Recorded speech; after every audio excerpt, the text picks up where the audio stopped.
Biological weathering. अब ये video थोड़ी सी छोटी होगी आपकी, ओके।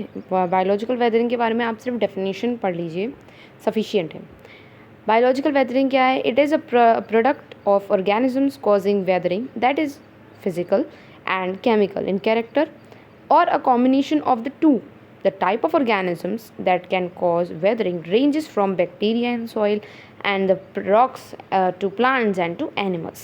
अब ये क्या होता है? ये उन ऑर्गेनिजम्स का प्रोडक्ट होता है जो कि फिजिकल और केमिकल वेदरिंग के लिए रिस्पॉन्सिबल होते हैं, ठीक है, या फिर उन दोनों का ही कॉम्बिनेशन। जैसे कि आप बैक्टीरिया समझ सकते हैं, बैक्टीरिया हो गया, रॉक्स हो गए, प्लांट्स हो गए, एनिमल्स हो गए, इन सब का रिएक्शन या फिर इन सब का इंटरकनेक्शन जिसको उसको हम क्या कहेंगे? Biological weathering. कुछ बायोलॉजिकली वेदर्ड होना, उसको हम कहेंगे बायोलॉजिकल वेदरिंग। नाउ हम आगे मूव करते हैं with the factors and the processes of soil formation. अब यहाँ से हम एक न्यू टॉपिक की तरफ मूव कर रहे हैं जो कि है सॉइल फॉर्मेशन या सॉइल प्रोफाइल जिसे आप कहते हैं।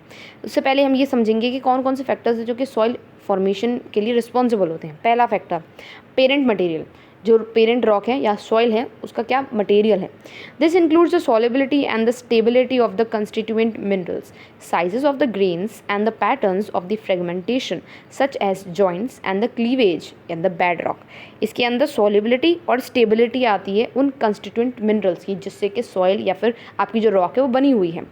साइजेस आते हैं उन ग्रेन्स के, ज़्यादा बड़े साइजेस हैं या फिर छोटे छोटे साइजेस हैं, उनका फ्रेगमेंटेशंस आता है और सारे क्लीवेजेस आते हैं, ठीक है। आगे बढ़ते हैं हम क्लाइमेट की तरफ। Climate it includes rainfall, temperature, humidity, aridity and the wind. These are the seasonal patterns of variations, ठीक है। अब इसके अंदर आपकी ये सारी चीज़ें आती हैं। सॉइल को बनने के लिए आपको रेनफॉल बहुत ज़रूरी है, टेम्परेचर एक सफिशिएंट टेम्परेचर होना चाहिए, ह्यूमिडिटी भी प्रॉपर होनी चाहिए, ज़्यादा भी नहीं होनी चाहिए ना कम होनी चाहिए, एरिडिटी के साथ भी कुछ ऐसा ही केस है, एंड द विंड ऑल्सो, ठीक है। तो ये सारी चीज़ें जो हैं वो जब करेक्ट प्रपोर्शन में होंगी या करेक्ट ऑर्डर में होंगी तो आपका सॉइल जो होगी फॉर्मेशन अच्छे से होगी। बायोटा, बायोटा का मतलब होता है लिविंग ऑर्गेनिजम्स। बायोटा में क्या आता है आपका? The activity of the living plants and animals and the decomposition of their organic waste and the residue have profound influence on the soil formation as well as the soil profile development. अब इसमें आपकी living plants या animals की activities आती हैं कि वो किस तरीके से बिहेव करते हैं, ठीक है, और उनका जो ऑर्गेनिक वेस्ट है वो किस तरीके से हेल्प करता है सॉइल के फॉर्मेशन में। आगे बढ़ते हैं हम टोपोग्राफी।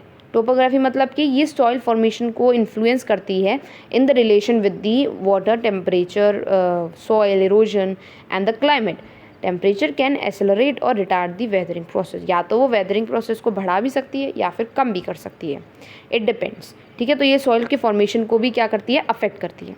नेक्स्ट हम आगे बढ़ते हैं जो है टाइम। टाइम में क्या होता है कि सॉइल फॉर्म करने में कितना ज़्यादा टाइम ले रही है, ज़्यादा टाइम ले रही है या कम टाइम ले रही है, तो उस पर सॉइल फॉर्मेशन जो है वो one of the factor time भी होता है। तो these are the 5 factors which are responsible for the soil erosion, या फिर हम कह सकते हैं प्रोसेस और the factors of the soil erosion. अब हम नेक्स्ट वीडियो में कवर करेंगे सॉइल प्रोफाइल के बारे में, ठीक है, and the vertical section of soil profile and then mass wasting and leads to the end, okay. So this is all for today's video. Thank you for watching this video.